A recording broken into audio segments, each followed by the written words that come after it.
Dahil ito lang ang murang pagkain dito sa amin, kaya ito ulit yung binili ko ngayon para sa aking lunch. So yan, may kasama na itong drinks. At may nabili din akong puto sa bagong shop ng Philippine Store. Off na naman, kaya late na naman ako lumabas. Kaya ayan, wala naman akong gagawin kundi kumain lang sa labas. Kaya naman, tara, samahan niyo ako. Let's go! Pagkababa ko nga, dumaan muna ako dito sa may bagong Philippine Store na shop. Kaya naman nakabili ako ng puto. Pagkatapos, dumiretso na ako dito sa may market sa bilihan ng pagkain, yung may kasamang soft drinks na. Yan, at may nakita akong mga nakapila na. Pagkatapos kong bumili ng pagkain, dumiretso na ako dito sa may tulay, guys. Tingnan nyo naman, buti na lang may bakanteng upuan.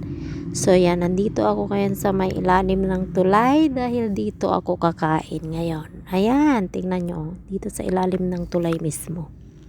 Ang mga nakikita nyong kinakain ko, guys, depende yan sa budget ko.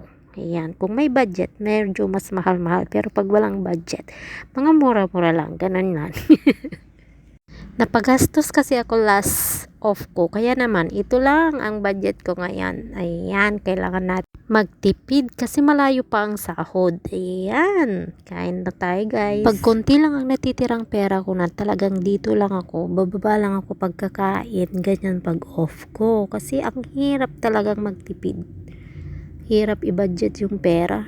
Kaysa kung saan-saan ako gumala, naku, ikain ko na lang yung pamasahe ko, guys. So, yan. Mas magandang ikain na lang. Mapapagod ka din naman pag mamasyal. Kung saan-saan. Kaya naman, pag walang budget, mag-stay lang sa isang lugar. Ayan, gaya ko. Pero, syempre, iba-iba naman tayo ng gusto. Pero, sa akin, mas gusto ko talaga pag walang pera o hindi naman sa wala, pag may konti lang natira, 'di ba? Kailangan mo talaga i-budget kung saan ka, doon ka na lang para mas tipid ba.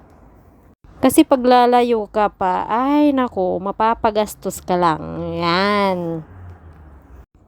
Grabe ang subo ko. Grabe ang takaw ko talaga, no. Hindi kasi ako nag-dinner at saka almusal, kaya yan, talagang ubos. Nakita nyo naman, takaw. Pagkatapos ng rice, sinunod ko na itong puto. Ay nako, hindi ko na dadalhin sa bahay. Makita pa ako ni na amo. Di ba? Busin ko na to, tapos uwi na. Pagkatapos kumain, ayan, itapon ko muna tong pinagkainan ko. Tapos, daan muna ako dito sa may Philippine Store para bumili ng snacks ko bukas. Ayan. Kasi baka busy na ako bukas eh. Hindi na ako baka baba bukas.